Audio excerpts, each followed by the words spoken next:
Dando sequência, vamos para o item 6 da pauta, Cimentos Rio Branco S.A., relatoria da conselheira Cíntia Helena. Do mesmo contribuinte, os itens 7, 8, 9, 10, 11 e 12 da pauta, também da relatoria da conselheira Cíntia. Cíntia?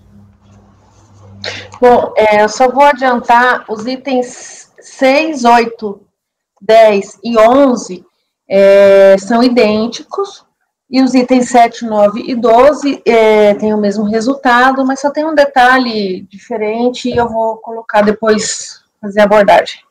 Tá? Trata-se de recurso voluntário interposto em face de acórdão de primeira instância que, apreciando a impugnação do sujeito passivo, julgou procedente o lançamento relativo ao não recolhimento de PIS e COFINS da importação de mercadorias descrita como sendo coque verde de petróleo, classificado na NCM, código 27131100. Autuado impetrou o mandado de segurança preventivo, pleiteando a concessão de medida liminar e, posteriormente, a segurança definitiva para a autorização do desembaraço aduaneiro da referida mercadoria sem pagamento das contribuições, haja vista a necessidade de se afastar a aplicação da Lei 10.865/2004. Consta na descrição dos fatos da autuação que o crédito tributário foi constituído, permanecendo suspenso até o trânsito em julgado da ação judicial, pela qual os valores devidos, calculados conforme planilha de que trata a norma de execução COANA 00594, foram depositados judicialmente pelo contribuinte, sendo a respectiva declaração de importação desembaraçada conforme mandado de intimação. As circunstâncias da autuação e os argumentos de impugnação estão resumidos no relatório do acórdão recorrido e, na sua mente, estão sumariados os fundamentos da decisão, detalhados no voto, sintetizados nas seguintes conclusões. O artigo 151 do CTN é taxativo na previsão de hipótese que impedem o fisco que promova atos de cobrança, entre elas a concessão de liminar e mandado de segurança. O artigo 140 do CTN determina que a suspensão do crédito tributário não afeta a obrigação tributária, assim, uma vez extinta a condição suspensiva, o crédito volta a ser imediatamente exigível. Considerando que a impugnante encontrava-se amparada pelo depósito, o auto de infração foi lavrado com o intuito de preservar o lançamento dos efeitos da decadência, não sendo exigido os encargos de mora e demais consequências decorrentes da inadimplência da obrigação tributária, com a suspensão da exigibilidade do crédito tributário até pronunciamento judicial definitivo. A produção posterior de provas, de acordo com o que determina a legislação processual administrativa, somente é admissível em circunstâncias específicas e devidamente comprovadas, o que não é o caso nesses autos. Cientificado do acordo recorrido, o sujeito passivo interpôs recurso voluntário pugnando pelo provimento do recurso. Ele aduziu, em síntese, que discorda da lavratura, uma vez que o respectivo crédito tributário está suspenso até o trânsito em julgado, no qual foi concedida a liminar e realizado o depósito integral, e o ajuizamento de ação e depósito judicial ocorreram preventivamente ao lançamento, não havendo que se falar em cobrança das contribuições, as quais estão com a exigibilidade suspensa até final do julgamento da ação judicial, nos termos do artigo 151.2 do CTN. Com isso, deve ser extinto o processo e cancelada a exigência tributária. Passo ao voto. O recurso ele é tempestivo e preenche os demais requisitos, e motivo pelo qual deve ser conhecido. Da análise dos autos, depreende-se que remanesce a controvérsia sobre a possibilidade de lavratura de auto de infração para a constituição de crédito tributário, cuja exigibilidade encontra-se suspensa em razão da medida liminar concedida em mandado de segurança preventivo, através do qual o contribuinte procedeu ao depósito judicial do montante exigido. Aqui eu faço algumas considerações já relatadas, né? Peço vênia para observar apenas que o lançamento ele ocorreu pelo valor de R$ 119.779,61 e o depósito judicial comprovado nos autos corresponde exatamente ao mesmo valor das referidas contribuições, conforme determinado por decisão judicial proferida em sede liminar.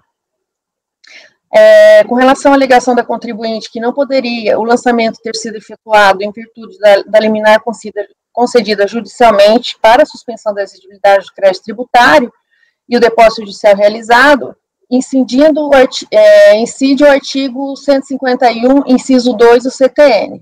E o ilustre julgador de primeira instância, ele concluiu pela improcedência conforme a ementa transcrita. Não assiste razão aos argumentos da recorrente. A suspensão da exigibilidade do crédito tributário com liminar ou depósito judicial, conforme previsão do artigo 151 do CTN, não impede que o fisco efetue o lançamento de ofício, em especial pela atividade vinculada ao constatar a ocorrência do fato gerador, artigo 142, ficando a sua extinção condicionada ao resultado da ação judicial transitada em julgado. Como bem destacado pelo ilustre julgador de primeira instância, o que se suspende não é o crédito tributário, mas sim a sua exigibilidade, e desde que a Fazenda Pública não adote medidas coercitivas para exigir do sujeito passivo o cumprimento das obrigações tributárias, é possível a constituição por meio da lavratura do auto de infração, e, por sua vez, o depósito do montante integral por parte do sujeito passivo impede a incidência de multa e de juros de mora, como ocorreu no presente caso, uma vez que o auto de infração foi lavrado atentando à previsão do artigo 151.4 CTN e 63 da Lei 9.430/96, como se constata no respectivo enquadramento legal. Ademais, o lançamento em análise não acarreta prejuízo concreto ao sujeito passivo, servindo em contrapartida para evitar o perecimento do direito de lançar em razão de superveniente decadência.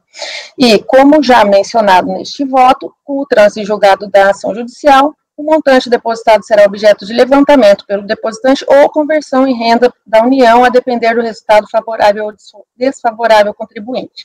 Em suma, ao presente caso, aplica-se a súmula 48 abaixo reproduzida. A suspensão da exigibilidade do crédito tributário por força de medida judicial não impede a lavratura de auto de infração. Portanto, deve ser mantido o lançamento de ofício e a decisão de primeira instância que o confirmou. Ante o exposto, conheço e nego o provimento ao recurso voluntário. A discussão aqui, basicamente, a controvérsia única é com relação à possibilidade do lançamento, em razão do mandato de segurança preventiva e a liminar concedida. Ok, esse resultado é para qual, Cíntia? Na verdade, esse resultado é para todos, tá? Aí eu peço para abrir só o voto número 7. Desculpa, presidente, mas a gente vai discutir o ponto, né? Claro, claro. Tá. É só, por isso que eu só quero, antes de você abrir o outro, esse aí é qual? Que é a situação idêntica? O 6, só um minutinho aqui, deixa eu anotar. 6, 8, 10 e 11. Tá, 6, 8, 10 e 11. Então, antes de ir para o outro, Cíntia, vamos debater esse né? Então, tem a palavra, a Thaís quer falar alguma coisa? O que eu achei interessante desse caso é que, normalmente, se briga só pelo depósito judicial, né? Aqui tem as duas situações, tem a liminar e tem o depósito, o que eu não consegui entender, porque se tinha liminar, por que depositou? Deve ter perdido a liminar depois, né? Não, mas a liminar foi condicionada ao depósito. Ele depositou judicialmente, por isso que concedeu a liminar.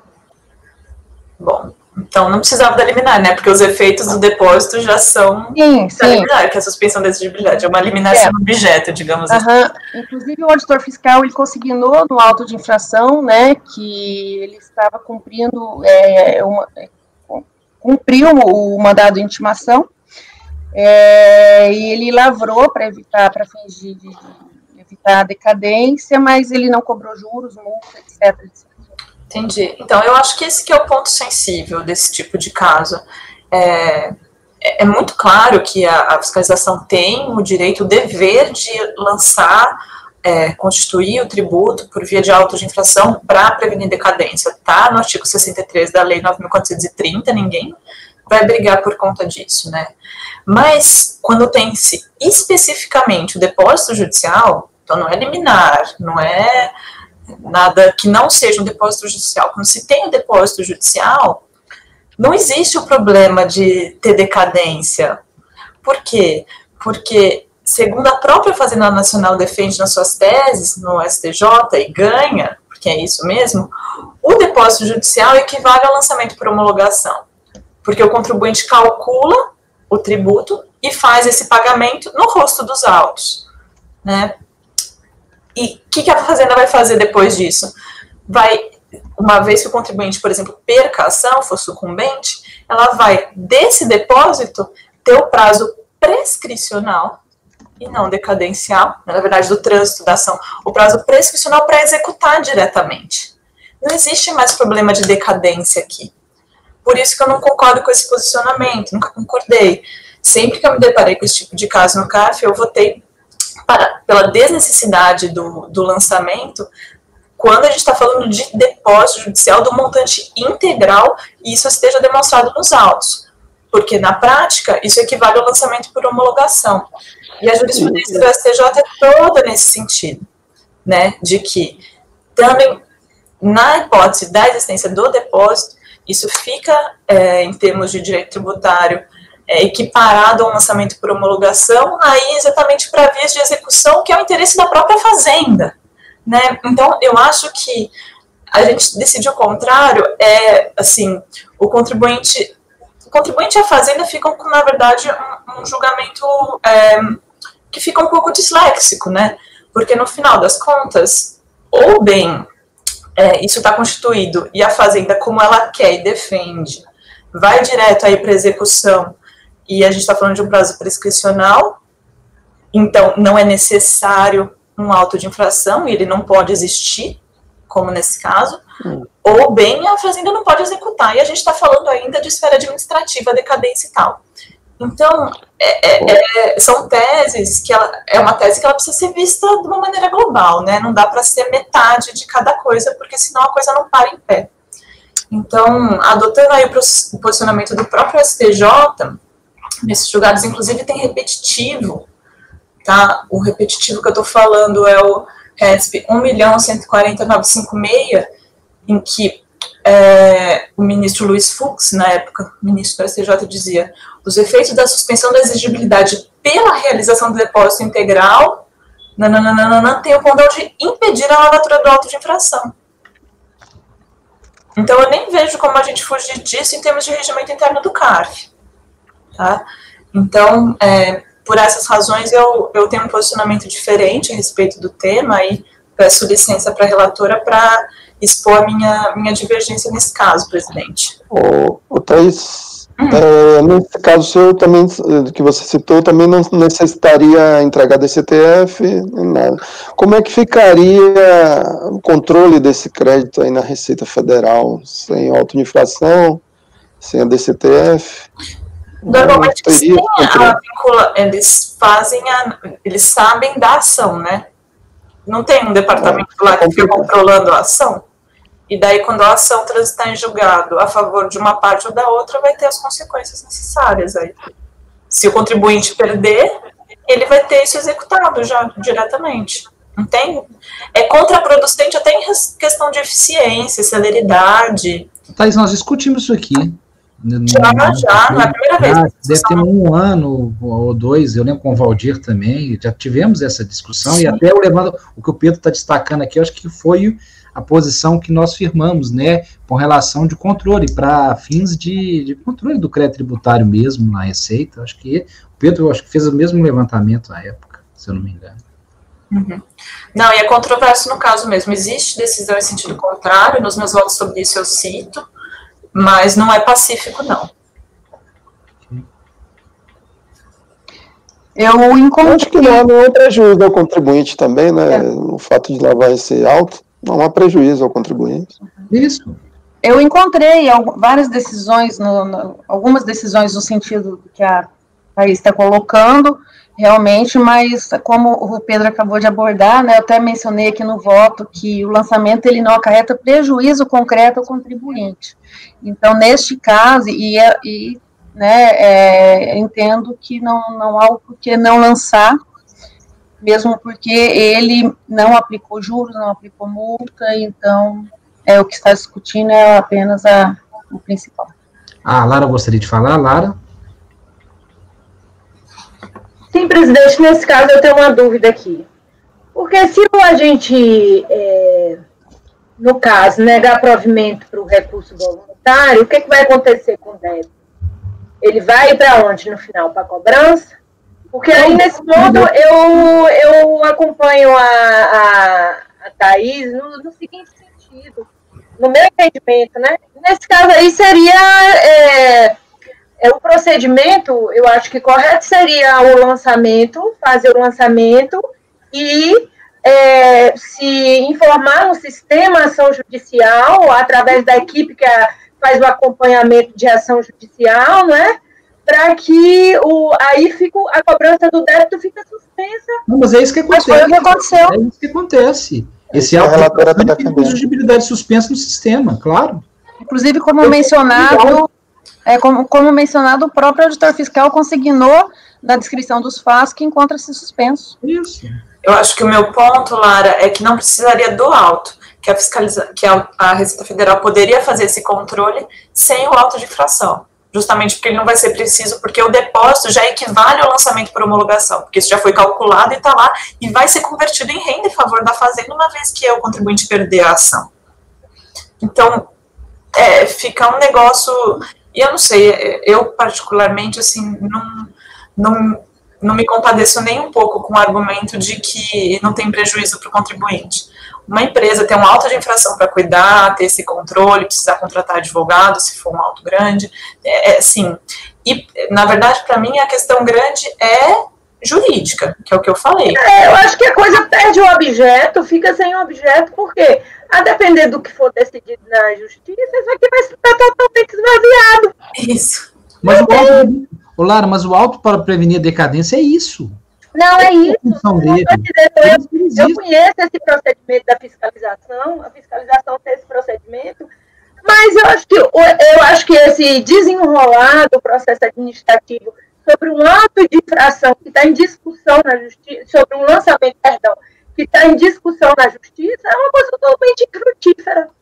Porque se esvazia na medida de que o que for decidido, o que vai acontecer se a justiça, se o depósito for convertido em renda, o que vai acontecer com isso aqui? E se não for, como é que vai fazer? Não sei. Entendeu? Lembrando que a gente está falando só de depósito, não é de maneira geral, lançamento para prevenir decadência de maneira geral, é só na situação de depósito. Eu estou entendendo.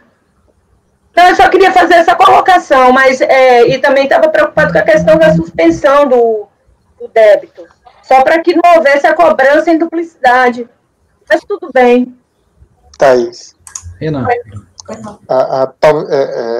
É a primeira vez que eu estou sendo exposto a esse julgamento no caso. Confesso que não conhecia esse seu posicionamento. Tá. Não, eu acho que eu queria falar, até para, se for o caso, você me ajudar na compreensão desse seu posicionamento. Inclusive, até encontrei um precedente de 2017 falando justamente desse resto que você mencionou, dessa desnecessidade do lançamento, né?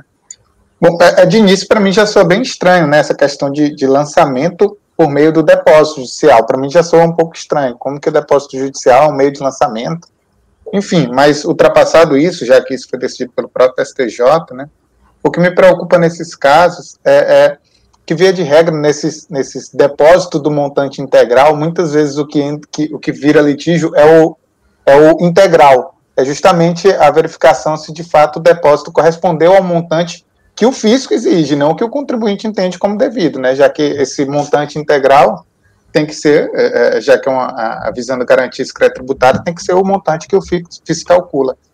Mas como que a gente vai fazer a comparação desse valor se sequer houve o lançamento realizado pelo fisco? E se depois se percebe uma diferença no valor do depósito integral? Eu fiquei com a dúvida mais ou menos nesse ponto, mas se você puder me esclarecer um pouco mais. Normalmente isso é discutido na própria ação judicial. Tá? Então seria desnecessário. O juiz vai atestar, normalmente vai ter uma decisão do juiz atestando que o depósito é integral. Tanto que eu já vi no CARF diligência pedindo justamente para atestar que o depósito é integral, e daí vem esse documento da ação judicial do juiz falando, é integral. Entendeu? Esse ponto me preocupa bastante, porque se é verificado, digamos, posteriormente, que o depósito foi feito em valor inferior, aquele excesso ali teria que ter sido objeto de lançamento, porque não estaria de acordo com o lançamento por homologação, digamos assim, do depósito judicial, né, já que o contribuinte não depositou essa parte. Não, mas eu acho que assim, eu entendi sua preocupação, mas eu acho que ela poderia ser suplantada justamente porque a fazenda pública, ela é parte da ação judicial. Os procuradores estão lá acompanhando, e se existe uma discussão se o montante é integral ou não, o posicionamento da fazenda está sendo defendido lá. Então, a decisão do juiz vai ser depois do contraditório sobre ser integral ou não. E, eventualmente, até a Receita é chamada a falar sobre isso. Entendeu? Dependendo se houver uma divergência muito grande com relação ao que é efetivamente devido, né, aos montantes. Tá? Mas, normalmente, não dá tanto problema, porque o contribuinte que está disposto a fazer um depósito judicial bonitinho, ele se antecipa, né, ele faz como se fosse o pagamento mesmo, então não tem problema de juros, multa, nem nada. Então, é o valor devido, né, a não ser que a discussão seja justamente uma base de cálculo e etc., mas normalmente não, ele está só discutindo judicialmente aquele valor que ele está depositando ali, né, não há uma discussão quanto ao valor, ao número, né, mas quanto isso ser da Fazenda Pública ou não.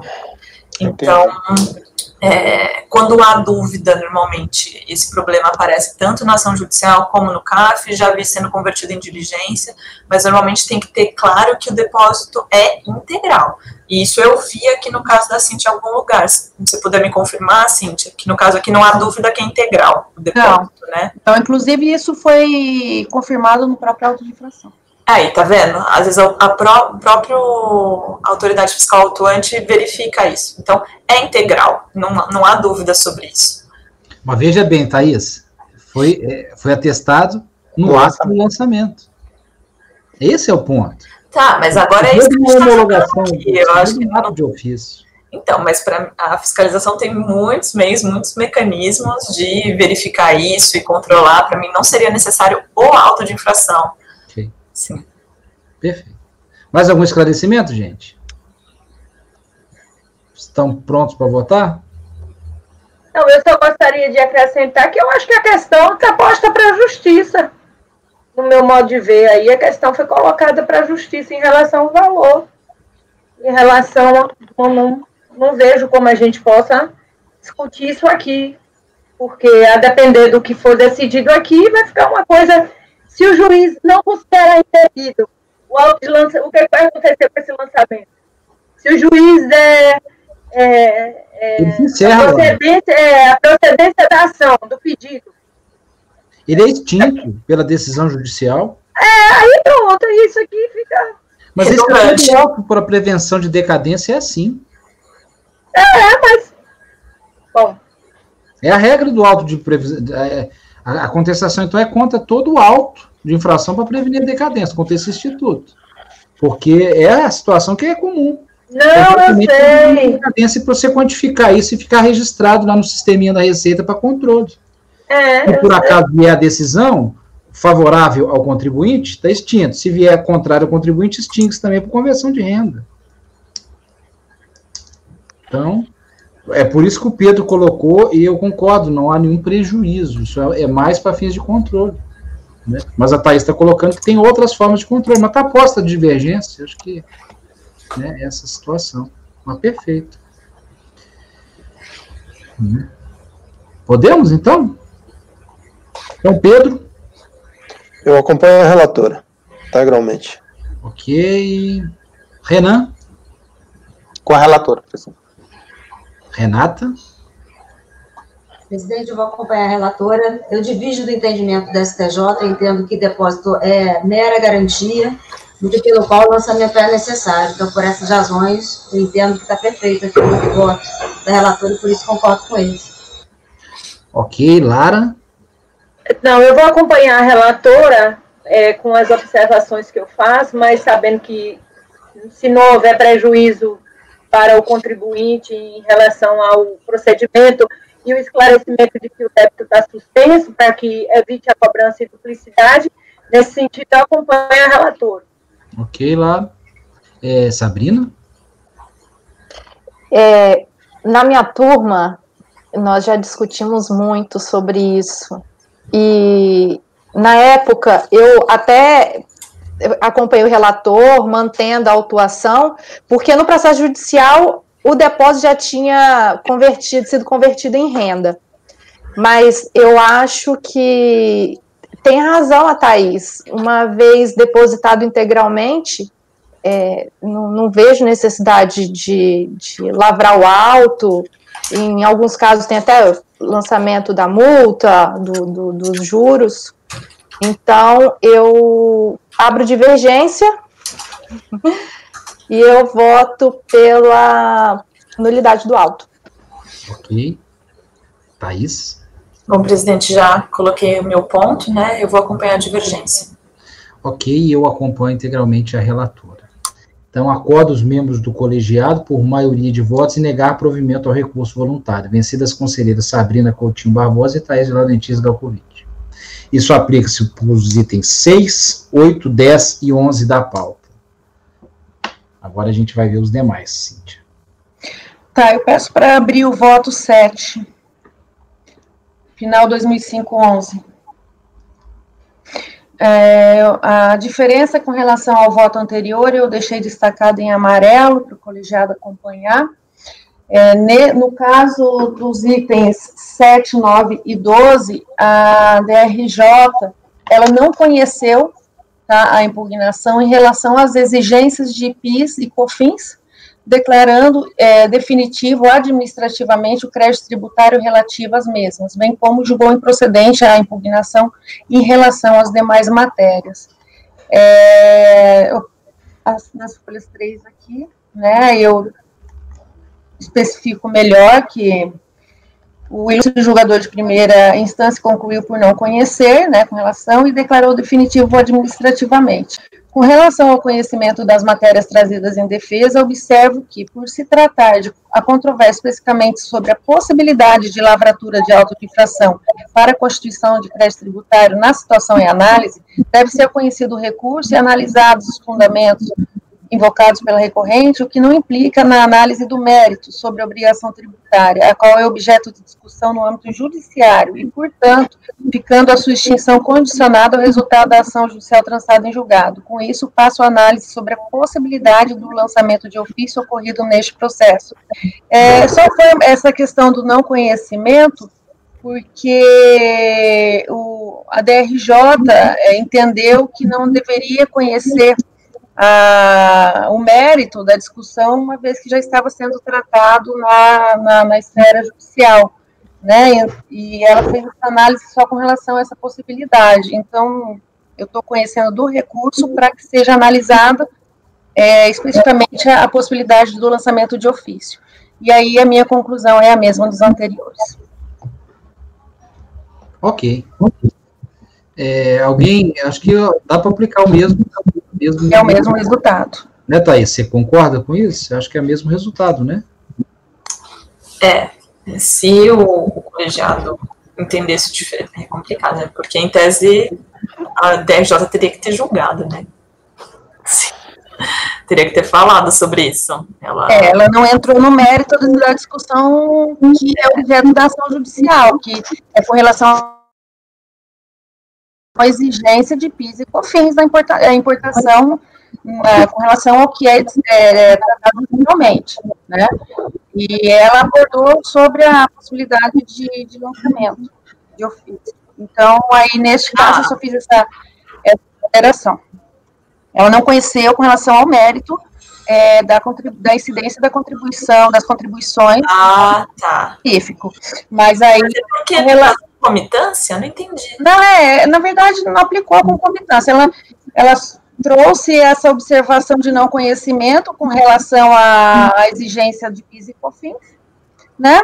E com relação aos demais argumentos, que é essa questão da possibilidade de lançamento, ela negou o provimento. Não, então eu acho que é a questão de concomitância que ficou subentendida. Ela não aplicou a concomitância, mas ficou subentendido, mas não era nem essa a matéria. Eu achei que ela não tinha conhecido da questão da possibilidade de ser feito o lançamento ou não. Mas ela falou eu até cogitei, né, em devolver para análise, mas realmente não. Acho que de lançamento já está questionado. Então, podemos, então... Pedro? Com a relatora. Renan? Com a relatora. Renato? Com a relatora. Lara? Com a relatora. Sabrina? Mantenho o meu voto anterior e vou divergir da relatora anulando o auto. Ok. Thaís? Com a divergência. Ok, eu acompanho também. Então, mesmo resultado, acordo os membros do colegiado, por maioria de votos, negar provimento ao recurso voluntário, vencida Sabrina e Thaís, aplica-se o 7, o 9 e o 12, esse resultado. Ok, Cíntia, é isso? Certo. Perfeito, então tudo foi negado provimento por maioria. Ok. Próximo item é o 13, Niroflex, importação da relatoria da Thaís, e o 14 também, Thaís, mesmo contribuinte. Você tem a palavra. Presidente, eles são iguais e são muito simples, tá? Porque, na verdade, é questão de concomitância. E é uma questão de concomitância especialmente simples, porque o próprio contribuinte assume que o objeto do processo administrativo é igual ao que está sendo discutido no Poder Judiciário, que é a classificação fiscal, tá? Então, eu nem me dei ao trabalho de fazer o que normalmente faço em processo de concomitância, que é trazer o pedido da ação, comparar e tal, porque não há controvérsia. O próprio contribuinte assume que é igual. Ele só pede para que o processo administrativo tenha segmento mesmo assim, apesar da concomitância, né? Apesar de a discussão estar aí nas mãos do Poder Judiciário. Então, o voto é no sentido de reconhecer a concomitância e afastar a argumentação do contribuinte com base na súmula 1 do CARF, não conhecendo o recurso voluntário. Os dois casos. Ok. Então, Pedro. Ficou mudo, Pedro.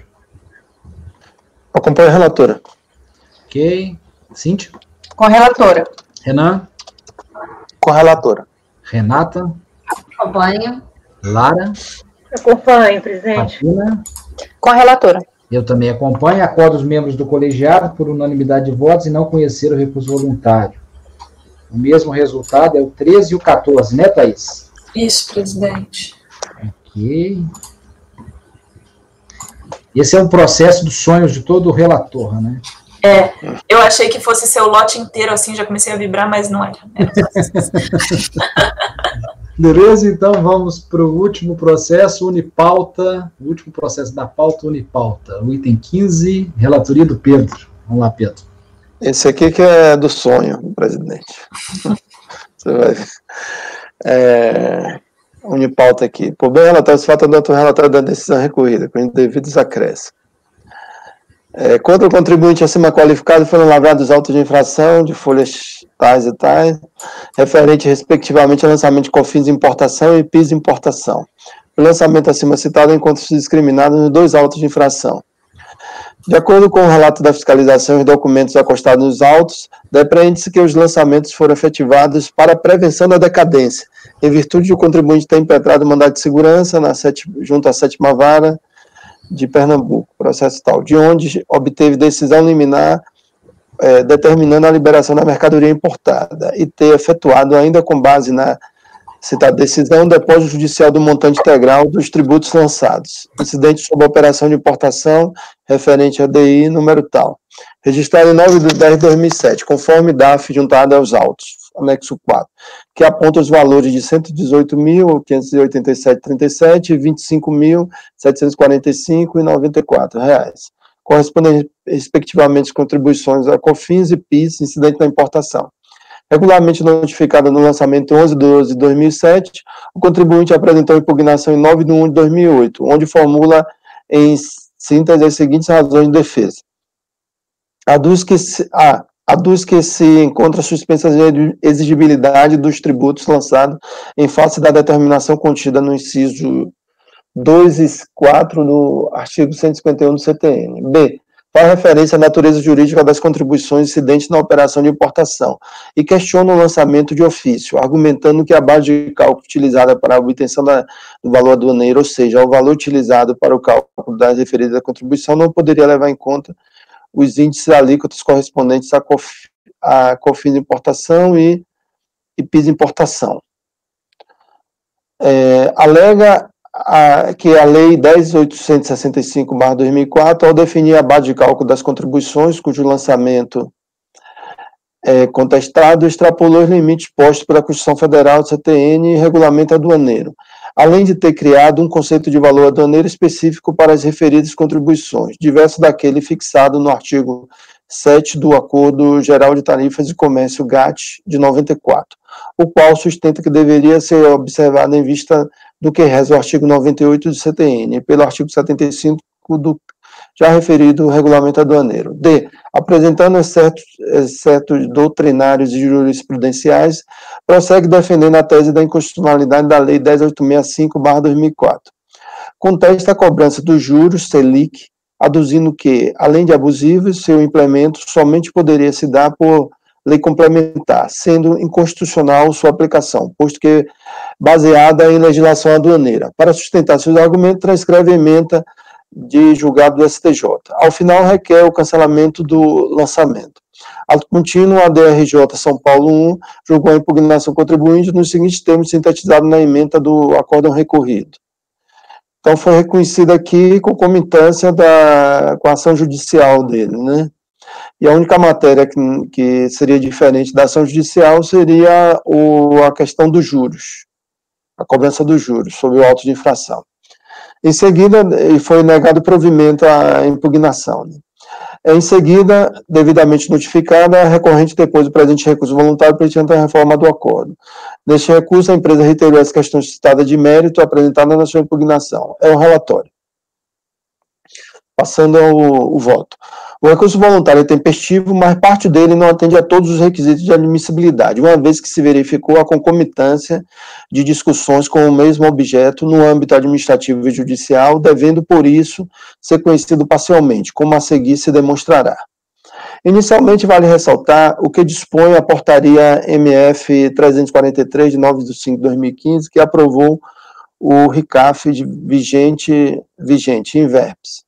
Certo? Aqui está a portaria, tá, o parágrafo 3º, fala que a exigência do parágrafo 1º pode ser atendida com a transcrição da decisão de primeira instância, se o relator registrar que as partes não apresentaram novas razões de defesa perante a segunda instância e propuser a confirmação e adoção da decisão recorrida. Conforme se observa no recurso voluntário de folhas 108 e 109, a recorrente apenas reitera os termos da sua impugnação, deixando de apresentar novas razões de defesa perante essa turma colegiada. Assim, em vista do dispositivo acima transcrito e o fato de eu concordar integralmente com os argumentos do acórdão recorrido, adoto os seus fundamentos mediante transcrição do inteiro teor de seu voto condutor. Nesse caso aqui, a empresa nem reescreveu os termos da impugnação, ela simplesmente escreveu que reitero os termos da impugnação. Ela fez um recurso voluntário de uma folha só e consta lá que ela reitera os termos da impugnação, nem se deu o trabalho de reproduzir. Né? Então, presidente, aqui tem o voto da DRJ, né, que ele reconhece que a ação judicial da empresa aborda os mesmos temas do processo administrativo, né, não sei se é necessário ler ou é dispensável, certo? Não há questionamento sobre isso, é claro e nítido as mesmas matérias. E com relação à matéria que é distinta, com relação aos juros, aí eu acho que é interessante eu ler, que também é rápido também, certo? Deixa eu passar para a questão dos juros aqui. Aqui com relação deixa eu ver o número da página aqui. A página 5. Aqui, quantas contestações de mérito, as contestações de mérito apresentadas em relação à imputação de juros de moratórios incidentes por meio da aplicação da taxa Selic, tema não abarcado pela ação judicial impetrada e, por isso, passível de apreciação por parte deste julgador, deve-se esclarecer que os referidos acréscimos moratórios têm a sua cobrança no artigo 161 do CTN, no parágrafo 3º, artigo 61 da Lei 9.430/96. Abaixo está escrito. Só uma coisa que eu esqueci de abordar é que ele não contesta a concomitância, certo? No recurso dele. Apenas, como eu já falei, ele reitera o conteúdo da impugnação. Então, continuando aqui, eu transcrevo aqui esses dispositivos legais, certo? Por oportuno, cumpre consignar que tais acréscimos são devidos, mesmo durante o período em que o crédito tributário tiver sua exigibilidade suspensa por decisão administrativa ou judicial, como prevê o artigo 5º do decreto 1736/79, abaixo transcrito. É pertinente destacar ainda que a extinção do crédito tributário somente se operará quando for determinado que o montante depositado seja convertido integralmente em renda da União, conforme dispõe o artigo 156, inciso 6 do CTN, providência que compete exclusivamente ao juiz que preside o processo, de forma que a autoridade administrativa não pode supor que haverá conversão em renda da União do depósito judicial efetuado, ainda que a sentença seja favorável à Fazenda Nacional. Por esta razão, cabe a aplicação de juros moratórios nos casos de lançamento destinado a prevenir a decadência, mesmo em face da exigência de depósitos judiciais. Demais disso, dada a existência de previsão legal para a cobrança dos juros de mora com base na taxa Selic, cabe em sede administrativa cumpri-la, não havendo espaço nessa esfera para análise de arguições de inconstitucionalidade, posto que tal competência é exclusiva do Poder Judiciário. Portanto, quaisquer discussões que versem sobre a constitucionalidade das leis extrapolam a competência da autoridade administrativa, às quais cumpre aplicar as determinações da legislação em vigor, principalmente que, se tratando de norma validamente editada, segundo o processo legislativo constitucionalmente estabelecido. Diante do exposto, voto pela improcedência da impugnação e pela manutenção integral do crédito tributário lançado de ofício. Forte nas razões do acórdão recorrido acima exposta, o recurso voluntário deve ser parcialmente conhecido e, na parte conhecida, quanto às contestações de mérito apresentadas em relação à imputação de juros moratórios da taxa Selic, deve ser negado provimento. Diante do exposto, voto no sentido de conhecer parcialmente do recurso voluntário e, na parte conhecida, negar provimento. Esse é o voto. Ok, Pedro. Renan? Pedro, esse caso não é o caso da súmula CAF 5, são devidos juros de mora sobre crédito tributário, não integralmente pago no vencimento, ainda que suspensa sua exigibilidade, salvo quando existir depósito no montante integral. Não é o caso nesse caso existe o depósito no montante integral do valor do débito, não? Tem o depósito integral, pela informação que consta nos autos. Seria o caso. Minha dúvida. Me pareceu ser o caso de aplicação direta da súmula, Pedro.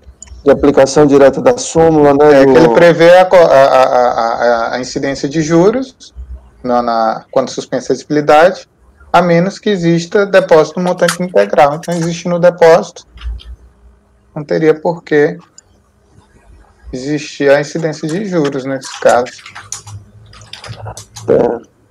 Eu não atentei para essa súmula aí. Eu segui na... Sabrina, você gostaria de falar? Mas o voto aqui, adotei o voto da DRJ, mas, assim, eu posso alterar meu voto. Posso não, devo alterar, né? Vamos escutar a Sabrina um pouquinho, Pedro. Eu tenho uma dúvida, Pedro. Eu não consegui enxergar a data do depósito. Quando que aconteceu o depósito? O depósito judicial? Isso. Foi no mesmo dia da DI ou foi bem posterior? Porque eu não consigo enxergar. Vamos ter que olhar no processo isso, consultar isso no processo. Que você está achando que poderia ser aplicado juros até a data do depósito, é isso, Sabrina? Entendi. De fato. A gente pode dar uma olhada aqui no... Deixa eu ver aqui.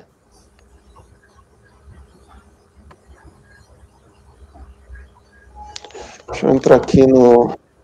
Eu tendo a concordar com Sabrina, que dependendo... que, assim, para mim isso é relevante, até para a manutenção não do auto, para manter a coerência.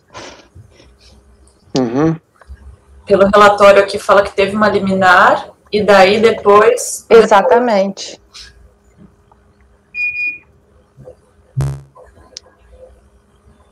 A liminar foi antes da lavratura, né?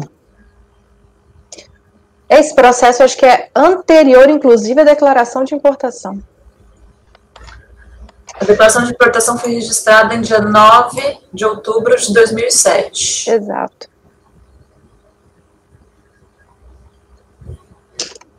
Eu estou com dificuldade de entrar aqui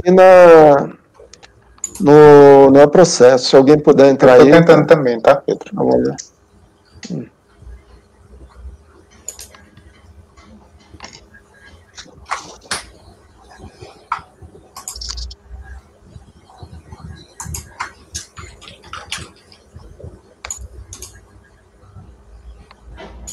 Estão com dificuldade de entrar também, não? Não, eu entrei aqui. O meu tá em branco aqui, carregando infinitamente. O meu não está conseguindo. Estou em 2 computadores aqui, nenhum dos dois. Tá entrando mesmo, não. Eu tô entrando aqui, é que vai ter que entrar nesse volume 1. Porque depois... Deixa eu ver se nos É porque documentos... para mim não tá legível. Eu não consegui. Ah, você tá com o processo aberto, então. Tá sem som, Sabrina. Eu já tinha dado uma olhada nele, no processo. Aí eu não consegui enxergar porque não tá legível para mim. Que página você tá do processo? Pera lá.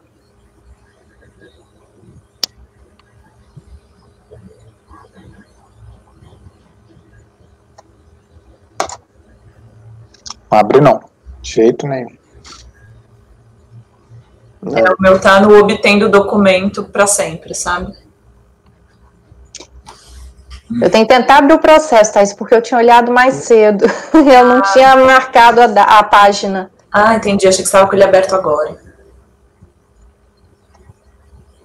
Eu não tô conseguindo abrir também, não.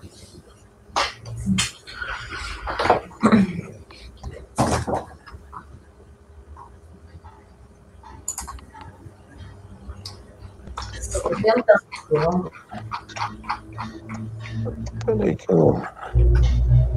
Abriu aqui. Eu copiei. Você acha que isso vai estar no auto de infração, Pedro? Ou vai estar no... Não sabe, né?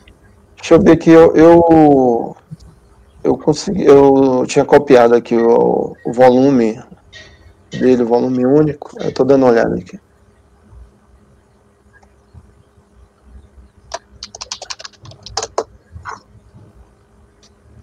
Mandado de segurança que determina a liberação da mercadoria, sem prejuízo da realização do procedimento de conferência aduaneira. Estou falando que ocorre que o importador possui liminar relativo ao mandado de segurança número tal da Justiça Federal, isso é o auto de infração, relatando da 7ª Vara da Seção Judiciária de Pernambuco, que determinou a liberação da mercadoria importada sem prejuízo da realização do procedimento de conferência aduaneira, mediante a comprovação do depósito integral e em dinheiro, à disposição do juízo da 7ª Vara, do valor correspondente às contribuições ao COFINS ou PIS. Então, a mercadoria só foi liberada, né, com o depósito, certo? Então, acho que desde o início houve o depósito. Assim, se é certo que o depósito foi integral, porque a autoridade fiscal falou isso, mesmo que tenha sido depois, ele foi depois com os juros, corrigido, porque foi na data errada. Então, não está tudo bem? Qual que é o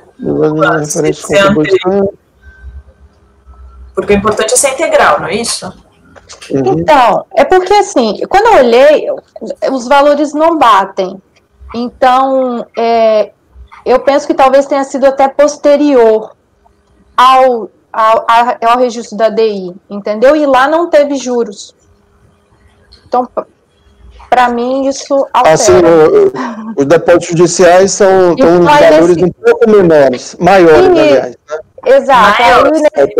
Sim, aí a minha dúvida é com relação ao depósito, justamente porque, se ele foi posterior, eu acho que deve ser mantido o lançamento do principal, esse auto, mas os juros com base na súmula 5, entendeu? Por isso que para mim é relevante. Do lançamento. Exatamente, do auto de infração.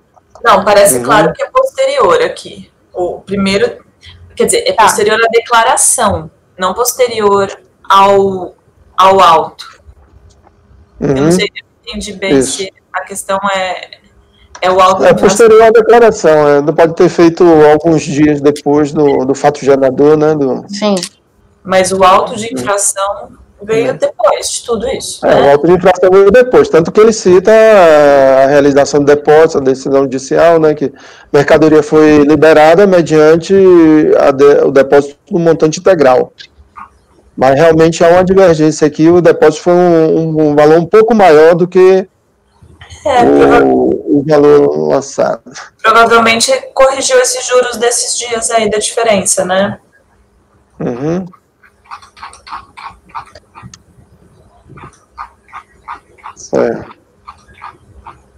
Então, acho que está esclarecida a questão, né? Eu realmente não atentei para essa questão da súmula, né? Eu posso retificar o meu voto para fim de reconhecer a exclusão desse juro, que não cabe juros no caso do montante integral. Então, como que ficaria, Pedro? Você está conhecendo parcialmente, na parte conhecida? Na parte conhecida, dá provimento ao recurso para reconhecer a exclusão de juros, dos juros. Não sei se é necessário, por aplicação da súmula CAF número 5, né? É bom, né? Por aplicação da súmula CAF. CAF número 5? Ok. 5, né, Renan? 5. Isso mesmo. Que é com base na Lei 9.430, né? Ela fala isso também. Ok? Podemos, então, votar? Cíntia? Com essa alteração, eu acompanho o relator. Renan? Com o relator. Renata? Com o relator. Lara? Com o relator, presidente, eu só tenho uma duvidazinha, porque aqui no início do voto, o relator fala que não atende aos requisitos de admissibilidade, faltou algum requisito, porque eu estou entendendo assim que foi admitido na integralidade, né? Parcial, não foi conhecido parcial. Não foi conhecido parcial, foi admitido, né? E não conhecido parcial, e na parte conhecida foi dado provimento. É isso? Foi dado provimento, isso, vai ser alterado aí, né? Não, é porque no início ele falou que ele não atende a todos os requisitos de admissibilidade, eu fiquei sem entender, porque aí ficou um pouquinho confuso. Mas eu estou entendendo que é isso, foi admitido no total, conhecimento parcial, e na parte conhecida foi dado provimento. É isso aí. Uhum. Ok. Sabrina? Presidente, eu vou manter a minha posição e adotada no processo anterior. Eu acho que existindo o depósito, mesmo que ele tenha sido talvez um pouco posterior, não haveria necessidade tão do auto. Tá. Mas então você está abrindo. Mas está sendo questionado aqui a concomitância, né? Que foi reconhecida. Entendi. Tudo mesmo que considerado concomitância, então, aí eu acompanho pela aplicação da súmula do CARF 5. Ok. Thaís? Eu acompanho o relator, presidente. Eu também acompanho, acordo os membros do colegiado, por unanimidade de votos, em conhecer parcialmente o recurso voluntário e, na parte conhecida, dar-lhe provimento para reconhecer a exclusão dos juros por aplicação da súmula CARF número 5. É isso, né? Isso. Gente, e com isso encerramos a nossa sessão de julgamento da manhã do dia 20 de outubro de 2020. Peço que encerre a gravação e dou por encerrado a sessão.